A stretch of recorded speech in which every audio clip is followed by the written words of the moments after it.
Good night, fellow punchers. The clock on the wall is 2 minutes away from 9 o'clock on Saturday night. Back at base, got back after 7 this evening, a bit later than I was hoping for, but they were late out of the traps this morning. I was ready for them at 9 o'clock at Lochesk Castle, and we didn't leave until 10 past 10. So we headed to Slieve League. Brilliant day altogether. We went up halfway up the first climb, and we were getting tired at that after that, and doubled back. They were suitably impressed, I must say. Back to the old castle for lunch. It was 1 o'clock when we got back. They didn't even want to take photographs in Killybegs, and we had a switch. Then they left a heap of food after them, and they ate a heap of food. There's great rations there altogether, and I left a bit of food. Well, not a lot, but fish and chips I went for. Great stuff.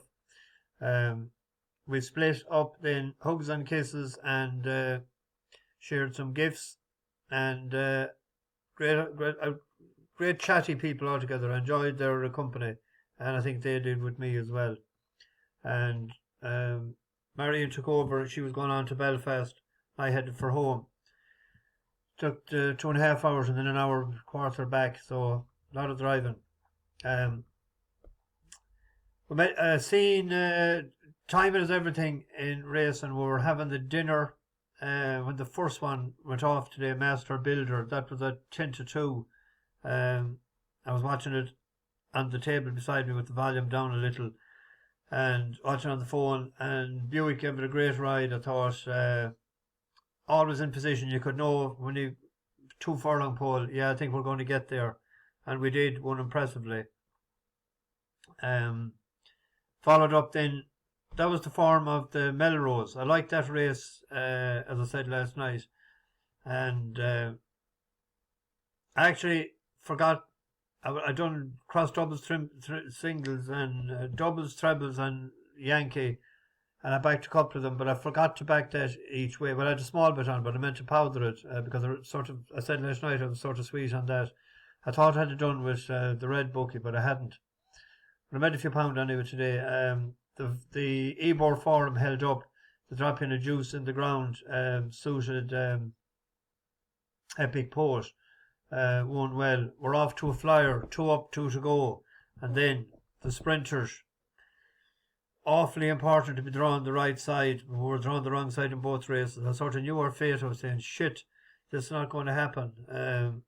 And it didn't, which was a pity. And they weren't even placed to be, well, if they were good enough to get into position to win, they'd have been placed, but they were drawn the wrong side. Simple as that.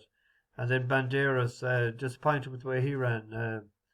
I thought they'd come from behind, similar. They rushed him up too far. He ran sort of, I don't know. We'll forget about that race anyway. But anyway, I'm going to rush this a bit through because there is a few in Kentucky Downs tonight. Frankie lost the first one there. He's on a cup. He's on one more. One is an on runner. I'll get out of the way. Oh, the grade 2, that's Cogburn's race to lose. He's a machine. Fierce improved horse altogether this year. I think won good times and won very impressive. He should win that and go on for the Breeders' Cup. Sprint. Well, we'll see. Where's my sheet? The 9:41. So this is 9 o'clock now, so hopefully I'll have this up in time. The Mint Million Stakes. There's 1.2 million, 1.26 correction for the winner of this. Some bit of dash, isn't it? Mr. Spencer, our buddy old pal, is on the fav. I think a good each way bet in the race is Funtastic again. Ancient Rome is back from a mile.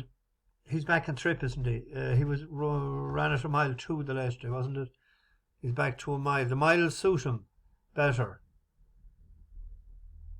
Yeah, he ran in mile 2. That was his first trip. He's better a miler, definitely. But I think Funtastic again is a good each way bet in the race. He's 6-1 there, scatter them. Wesley Ward. Wesley 11 prime for the million. Wesley likes money. Well, so do all Yanks. But if we look at the race, a mile race here, this was a grade 1. And Johannes was the fav. And to the Fulans back to the third. The Shoemaker Mile, called after the great jockey Bill Shoemaker. He used to ride for Charlie Whittingham in my day in America. Field turns for home. Johannes gets the first jump. He comes after and tackles Funtastic again, who's fighting hard. In the center of the course, De Jour is eating up ground. Johannes neck in front. Funtastic again running his heart out in second, and De Jour continues to close. But it's Johannes to win the Shoemaker Mile. Who was riding the Funtastic again the last day? Mr. Juan Lanfranco de Torre. Don't know much about Gerardo Corrales, but we'll trust him. On to the... what's next? The 10-18. There's another grade 1. 3-year-olds only. I think there's an outsider here that we could have a pot at. If you look at Mansa Musa, Apollo 10 were in a race the last day, but the horse that finished 4th, Howard Wolowitz, and he had a jockey riding him the last year that's of a better one tonight, Roman Vasquez. But if you look, Mansa Muri was in this race, Yellow Card was in this race, Apollo 10 was in the race. But keep an eye on Howard.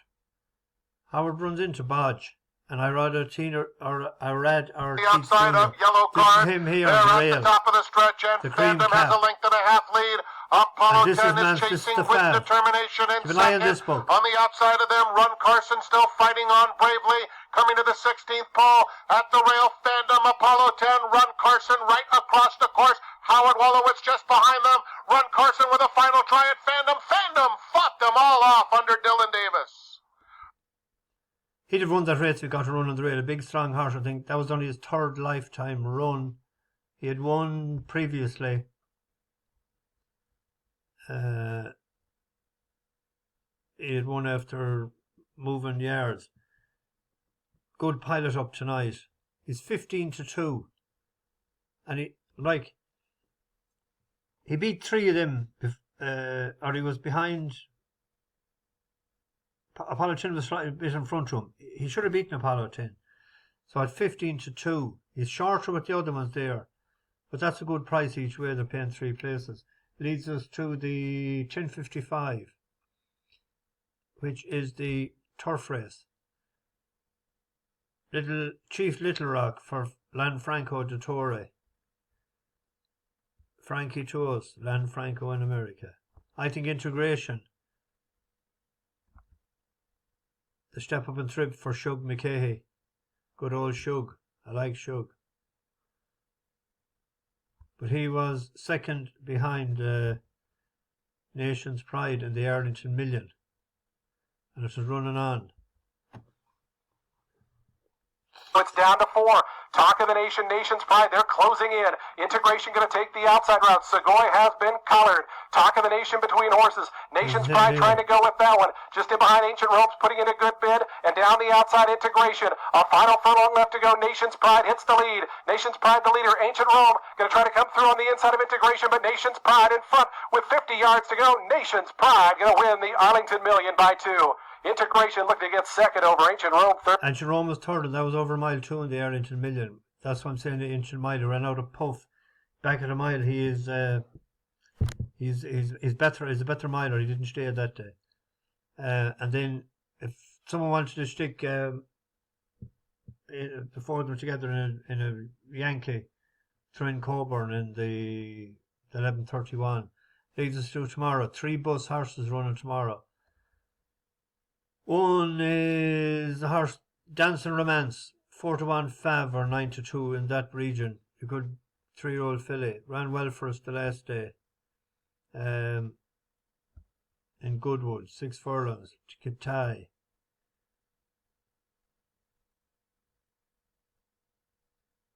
That was a class 3, good time, good to firm. Better on good because it had, I forgot to say that, it had won, I think the ground was too firm for him that day. Sorry, for her. Because it had won on soft ground in Nottingham. And it had won its maiden as well. That was good to soft. It had won its maiden in Southall with the good to soft. So that leads us to Longchamp, where I'll be this night 4 weeks. And hopefully 2 of these horses might be running that weekend for us. One of them is our buddy Charyn. It was 5-4 earlier. Gone 10-11. You might get evens, but we'll do it in a double. That's Charyn plus another bus horse in the Gladiator Stakes over 1-7. Harbour Wind has won a couple of times for us, and Chris Hayes didn't go quick enough for the stick in the very first race on the Saturday last year, when it was second at this over course and distance, and the last year it won for us, but I was saying farther at suit, and it rallied to win that, I think, the 7-4 into 6-5 in the Martin Maloney Stakes. So it's a 7-4 shot tomorrow. So if you could get evens in 7-4, it'd be all right. So there you have it. I'll get this into the oven. I get it up as quick as I can. I might go over to the neighbours then, and I didn't see them since I came back and walked the dog. Doggy will be looking for me. No pints tonight. I might go for a few tomorrow evening. Bash the bookies. Oh, a shout out to Paddy Conlon. I forgot to say the last night. And I love YouTube. Not me, somebody else. Bash the bookies over and out.